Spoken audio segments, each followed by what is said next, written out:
Okay, so continuation tayo ng ating routing protocol, AIGRP routing protocol discussion. So ngayon naman, ang gagawin naman natin is we're going to explore para maintindihan natin bakit yung mga router paano ba nagde-decide yung mga router natin na nakaka-configure ng EIGRP or nakaka-configure to run EIGRP kung ano yung mga ilalagay nila sa kanilang routing table.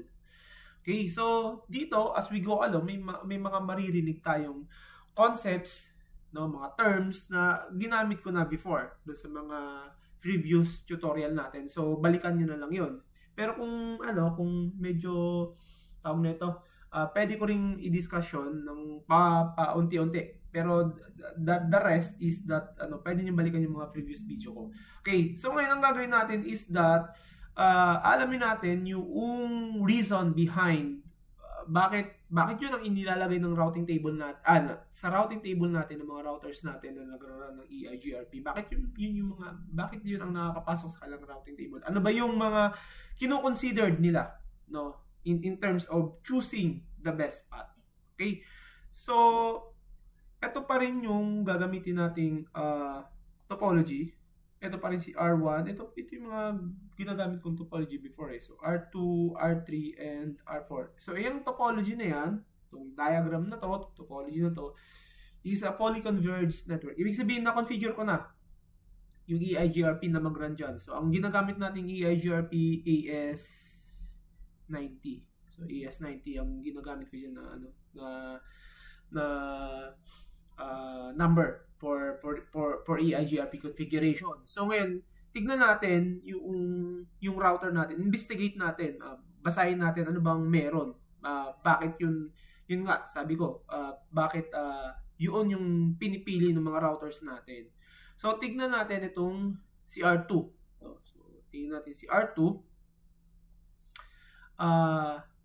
May isang table tayong titignan dito kasi itong table na to, ito yung ginagamit na reference ng mga routers natin. 'Di ba si EIGRP, kung matatandaan nyo doon sa mga previous tutorial ko, meron siyang table ng routing table, 'di ba?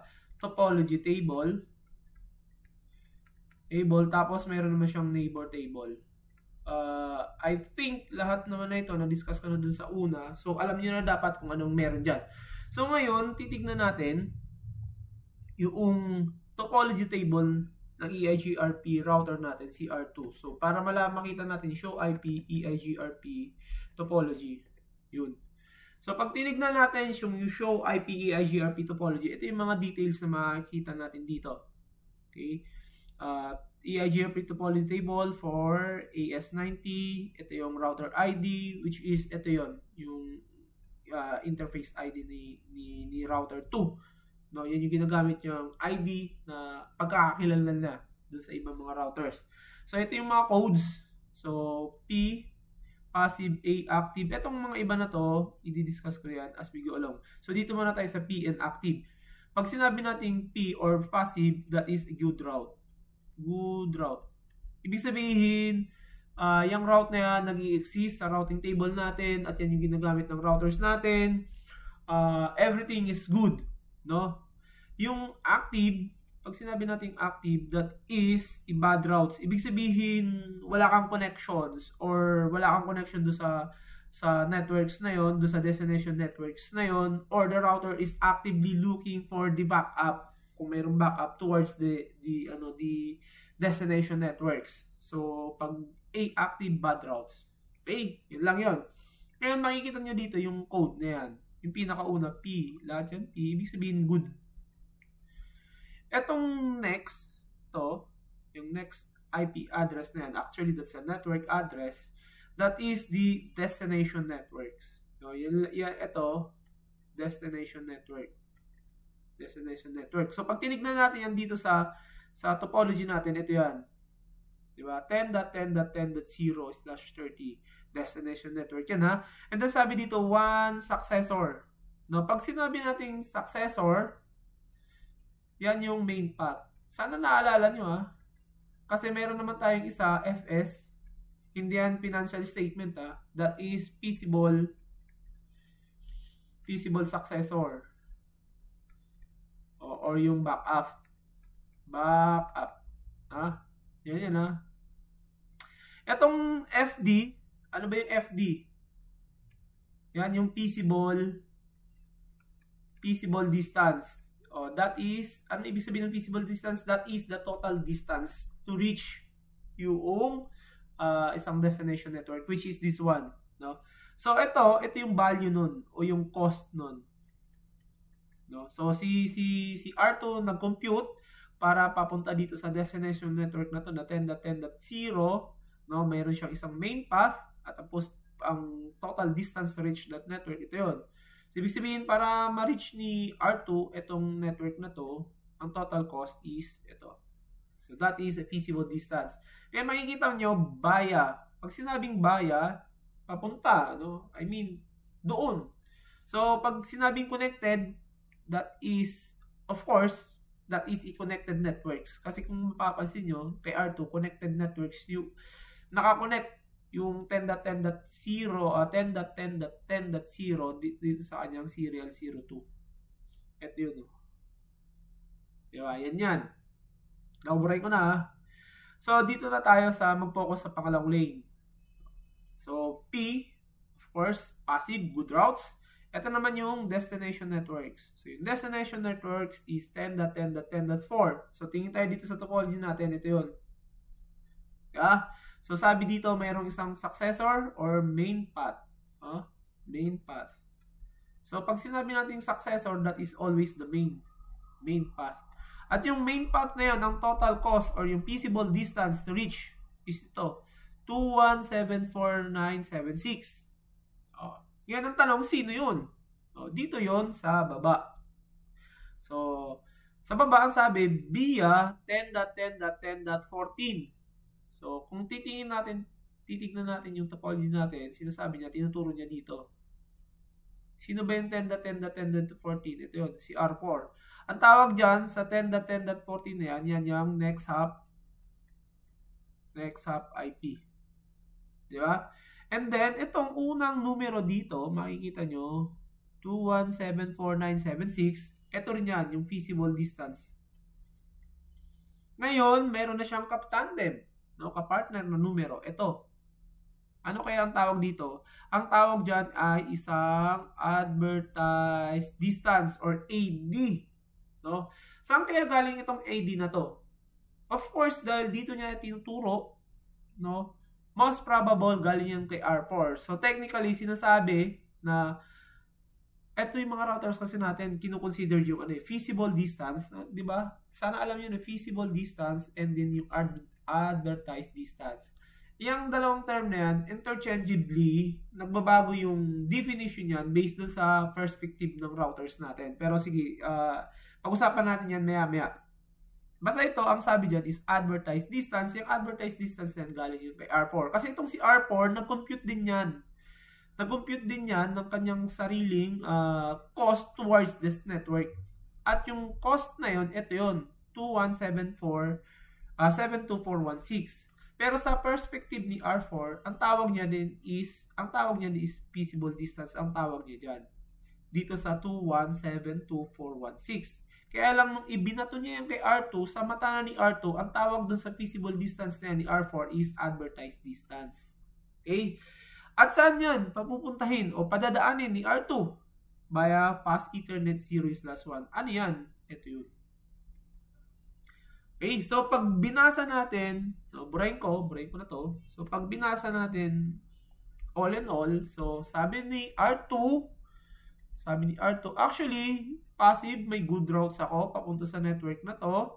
Meron ako isang main path, no? Ang main path, ang total cost ko to reach that, kasi ito yung feasible distance, ang total cost to reach that is ito.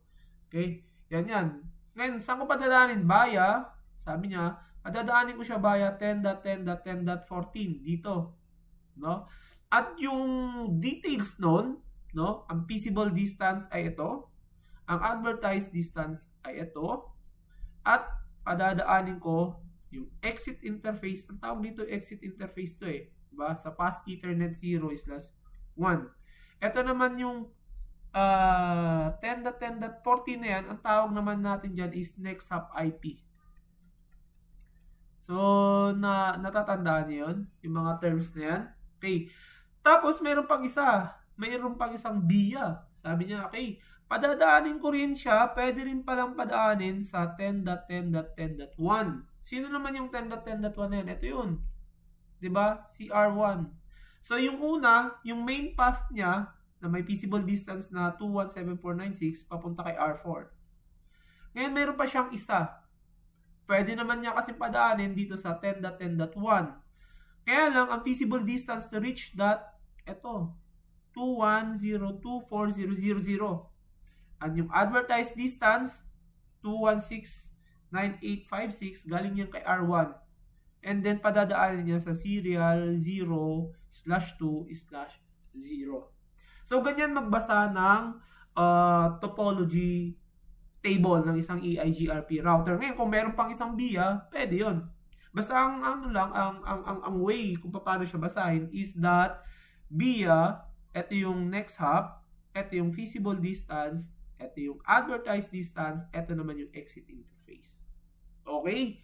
So, ganyan. Yan ang tanong, paano yun?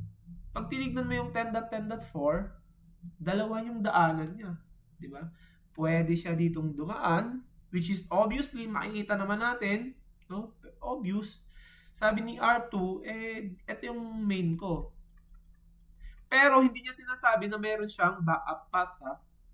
Meron siyang backup path. Basta meron lang din siyang alam na route na pwede niyang padaanin dito. Dalawa yung pwede niyang option. Yan ang tanong, $1 million questions. Of course, dahil ito yung feasible distance, ito dapat yung, sa routing table niya, dapat ito yung papasok. Ngayon, anong consideration para ito yung pumasok? Kasi, sabi natin, di ba, yung mga routers, pababaan sila ng cost. So, yung cost na feasible distance, yan yung total cost to reach that network, yung 2174976. Kung dito niya padadaanin. Tapos, meron ding isang feasible distance na 2102423. So, pag yung dalawang yan, pag pinagkumpara mo na yan, di ba? Yung mga routers, lowest cost, yun yung nananalo. So, ito yung nagiging main path. Ngayon, yung mga main path or yung mga best of the best routes, dapat yan ay makikita natin sa routing table ng mga routers natin, di ba? Ngayon, ang tanong, ito ba pasok o papasok or i-install ni R2 sa kanyang routing table? Okay. Usual, dapat ma-install kasi yan yung tinutukoy doon sa kanyang topology table. Okay. Tingnan natin kung papasok siya sa kanyang marami pa yan, ha. So burahin natin. Tingnan natin kung papasok yung routes na yon doon sa kanyang routing table. Ngayon, paano ba natin titignan? Ganito na lang. Show IP show IP route EIGRP, di ba? Show IP route EIGRP. Yan, ganyan madami, di ba? Pero mas meron pang isang magandang command diyan para yung specific networks lang ang pwede natin. So, show IP, pwede yung ganyan, show IP route EIGRP, di ba? Pwede ganyan, include 10.10.10.4. But what? 10.10.4. Oh, ayan. Di ba? Mas maiksi yan kumpara dito sa output na to, no? So, lalagyan niyo lang ng include. Lalagyan niyo lang show IP route EIGRP include. Ibig sabihin, pag sinabing include, yan lang yung routes na yan. Yung papunta dyan sa routes na yan. O, ito. So, sana alam niyo na magbasa ng ng routing table, ha. So, ito yung D sa routing code natin. That is EIGRP learned routes. Tapos ngayon, ito yung, ang tawag natin dito is the destination network. Diba? Destination network yan. Ngayon, meron tayong makikita dalawang numero dito, 90, tsaka ito. Diba? 90, tsaka yan. Diba? Ang tawag dito sa 90 is, ang tawag dyan, AD, or the administrative distance. So, sana alam nyo, ang administrative distance ng EIGRP is 90. So, bawat mga routing protocol may kanya-kanyang mga administrative distance yan. So, tandaan nyo, yung RIP, yung OSPF, BGP, iba-iba yung mga administrative distance yan. Okay? Static, No, iba-iba. So dito, pinag-usapan natin, dahil EIGRP yan, default yan, 90. So meron ding EIGRP, internal, external, pero sa mga pagka nakarating tayo doon. Pero, default, EIGRP, administrative distance, is 90. Ito, ano to? Itong value na to. Ito yung kanyang cost. No, yung kanyang metric to reach. Ang tawag niya natin dyan is yung the feasible distance. Di ba kanina, teka lang i-show IP, EIGRP topology muna natin. Ito yun, no? Yung 10.10.10.4. Diba? Yung 10.10.4 na yun. Wait, 10.10.10.4. Yung feasible distance niya ito, 2174976. That is the FD, the feasible distance. Kaya pag tumingin tayo doon sa show IP route natin, show IP route include, no? Same lang yan. Same lang yung value niyan. Ito, 2174976. 2174976. Ito yan. Via 10.10.14. Ito. 10.10.14. Then, ito yung how do we kill this? Yan yung kanyang exit interface. Diba? Yan yung kanyang yan yung kanyang exit interface. Ngayon, tawag nito, eto, ano naman to? Yan is the time kung gaano na katagal nag-i-exist yung route sa kanyang routing table. Okay. So, ngayon, bakit hindi sumama? No, bakit hindi na isama ni EIGRP? No, sa kanyang consideration, ito, tong routes na to, bakit hindi niya na i-considered ito? Diba? Itong routes na to, bakit hindi niya na-considered? Bakit ito yung ginagamit natin? Again, sabi nga natin, pababaan ng feasible distance o pababaan ng metric. Diba? Ito mababa to, itong 2174976, kumpara dito sa dito. So, mababa. So, lahat ng mababang metric or cost to reach yung isang destination network, yun talaga ang mananaig at papasok sa kanyang routing table. Okay. So, naintindihan nyo na. Ngayon, ang next question dun, hindi pa natin nakita. I-close lang natin. Kasi gusto ko rin makita nyo. Ito. Diba? Ito. Sino ba ang nagbigay na ito? Kung sa past Ethernet 01 yan, padadaanin ni R2, mas probable ang nagbigay nito, ito, diba sabi ko, ito ay isang advertised distance. So, sino nagbigay niyan? Si R4. Ngayon, tignan natin si R4 kung ano ang tingin niya dyan, no? So, tignan natin si R4. Bisitahin natin si R4. Uy. Grabe. Sumobra naman. R4. So, punta natin si R4. Enable. Show IP EIGRP topology tayo. Tapos, hanapin natin yung network destinations, no? 10.10.4. Ito yun, kay R4. So, pag tinignan natin yung details, teka lang ayusin lang natin.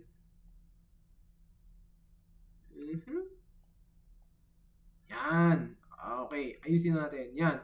So, eto, 10.10.4. Sabi ni R4, ang feasible distance ko dyan is 2172416. At yung feasible distance na yan, di ba? Yung feasible distance na yan, yan yung total distance to reach ni R4.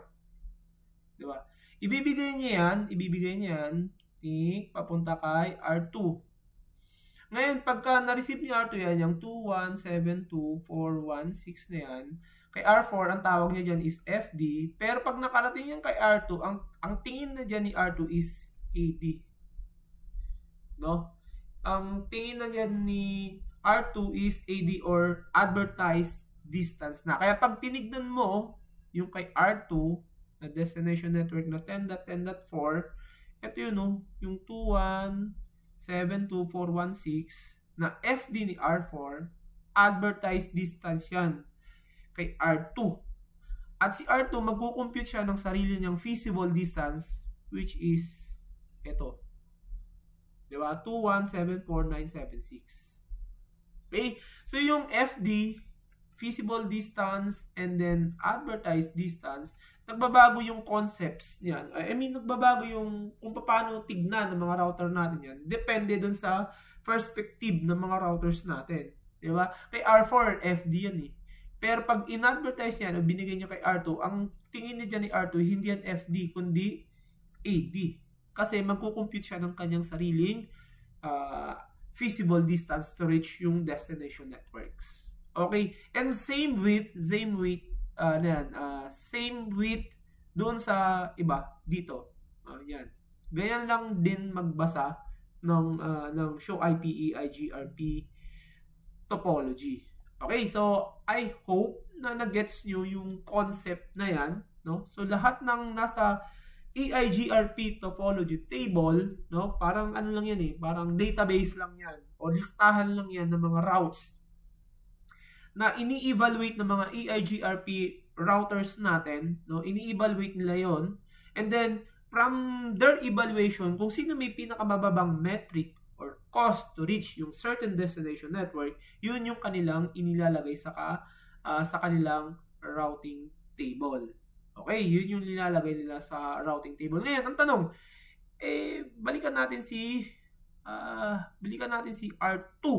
So, si R2, kung pwede siyang, teka lang, ganun no? Kung pwede siyang makarating dito sa network, kung pwede siyang makarating dito sa network na to, via dito sa network na, via dito sa path na yan, di ba sabi niya meron din naman siyang network papunta dito? Di ba? Anong tawag doon? Anong tawag doon sa ano na yun? Doon sa isang path na yun na pwede naman niyang padaanan. Di ba? Pwede namang padaanan eh. Actually, eto, ang tawag dito, sa ngayon, no? Sa ngayon kasi, reserve lang yan, reserve. Hindi siya actually backup path, yan. Reserve, yun tama. Iniisip ko kasi, backup path, etong isa na to, pag dalawa yan, backup ito. Backup. Bakit? Kasi pagka itong main path na to is nag-down, si EIGRP, kaya nga sabi si EIGRP, mabilis mag-converge eh. Kasi si EIGRP, basta may backup path siya, matik yun yung gagamitin niyang routes papunta doon sa isang destination networks. So ito, makikita niyo may backup siya. Ito yung kanyang main path, ito yung backup. Main path, backup, main path, backup, main path, backup. Okay? Ngayon kasi, yung backup na yan, hindi yan nagre-reflect sa routing table. Bakit? Kasi 'di ba, ang usapan natin, ang nagre-reflect lang sa routing table is yung may pinakamababang cost o yung pinakamababang feasible distance. Ito mababa to kumpara dito 'Di ba? Pero does that mean na kapag ka nag-down to, hindi to gagamitin? Of course, gagamitin niya ito pag nag-down. Pag nag-down itong network na ito yung gagamitin niya. Ito kaagad yung i-install niya sa kanyang routing table. No? Ngayon, para patunayan natin na yan yung i-install niya sa kanyang routing table, diba? Ang gagawin ko diyan, diba? Shutdown ko tong pass Ethernet 0/0 na to ni R4. Diba? I-shutdown natin. Tapos tignan natin kung anong mangyayari sa kanyang topology table ni R2, diba? So enable natin. Configure terminal tayo, tapos access natin yung fast Ethernet 0/0. Enter. Tapos sabihin natin shutdown. So ang objective natin, teka lang Ang objective natin, tignan natin kung 'di ba, pag shutdown natin 'to, main path 'yan, 'di ba? Ito yung successor. Magta-transition ba siya doon sa feasible successor? Doon sa backup path. No, magta-transition ba siya? At yung backup path na ba yun is mai-install ba sa kanyang routing table? Ano ba ang magiging itsura ng topology table ni R2 kapag ka-shutdown natin to? Yung path na to. Kasi break na yan magbe-break yan, di ba? So, shutdown natin. Doon natin. Okay, nag-down. Punta tayo dito kay R4. Ay, R4. R2. Show IP, EIGRP topology muna tayo. Hanapin natin yung route papunta dun sa 10.10.10.4. Ito yun, no? 10.10.4. Ito, naging 10.10.1. Yun, no? Dito niya na pinapadaan. Tingnan mo yung feasible distance. Ito na. Diba? Yan yung feasible distance. Ngayon, puntahan natin yung routing table. Puntahan natin yung routing table ni R2. Ano bang nangyari sa routing table niya? So, show IP route, EIGRP, include. Ayan, no? Ito na, oh, dito niya na pinapadaan. No? Dito na sa exit interface. Tapos, ito yung cost o yung metric niya. No? Which is yung feasible distance. 21.024.000. Ngayon, bakit ganun? No, bakit ganun? Kasi nga, kanina, nakalista siya as backup eh. Dun sa baba. Main and backup. Okay? So, ganyan yung behavior ni EIGRP by default. No? So pag kami nakikita siyang backup. Ngayon, ang tanong, paano naging backup? Meron kasing questions dun eh. Paano nagiging backup ang isang routes? No? Mahaba na ba yung tutorial ko? Hindi pa naman ba? Ayan. Sorry. Kasi baka tamarin na kayo, masyadong mahaba na eh. So siguro I think yun na lang muna ngayon, no? Pinakita ko lang sa inyo kung paano nag-decide yung routers natin, no? Based dun sa kanilang topology table, nag-decide sila na yun yung route na i-install nila sa kanilang routing table based doon sa mga data na nasa kanilang topology table. Natandaan natin lagi na yung nailalagay doon sa routing table is the best of the best routes based doon sa evaluation nila doon sa mga data na nandito sa topology table na. So kung ano man yung napili nilang best routes doon sa topology table, yun yung makakarating sa routing table. Okay? Kung merong backup routes, no. Kung merong backup, kung merong tawag nito, kung merong ibang path, no, kung merong ibang path papunta towards sa isang destination network na yun, nagiging sila backup. Pero para maging backup sila, meron kasing meron kasing condition yan. At yung condition na yun, sa next na tutorial ko na lang i-discuss sa inyo kasi medyo mahaba na yan, okay? So ito kay R4 pala, kay R4. Ibalik ko lang yung original na ni R4. No shot tayo, no shot. So yan, bumalik naman sa nag-up naman itong route na yan. Kaya pagka nandito tayo kay R2, tignan natin yung kanyang yung kanyang show IP EIGRP topology. Ayan, show IP route, di ba? Makikita mo bumalik na naman siya sa 10.10.14. Dito naman niya pinapadaan, di ba? Ito na naman yung feasible distance, di ba? So pag pinunta natin yung kanyang topology table, bumalik na naman siya. Bumalik na naman yung 10.10.4. Ito yung feasible distance. Dito naman niya pinapadaan. Ito naman ay nagiging backup. Backup. So yung mga backup routes, nakakarating lang yan sa routing table kapag ka-down ito. Pagka down yung kanilang main path. Okay? So yun. Yun lang muna sa ngayon ang tutorial ko. Medyo mahaba na tong video na to. So I hope sana naiintindihan nyo kung ano man yung mga pinagsasabi ko dito. Kung hindi, may mga terms kayong yun yung mga feasible distance, FD, diba? Advertised distance, AD, tsaka yung AD na isa, yung administrative distance, no? Tignan nyo na lang doon sa mga previous video tutorial ko kung ano yung mga yan. Topology table, diba? Na-discuss ko yung topology table, tapos yung routing table. Okay?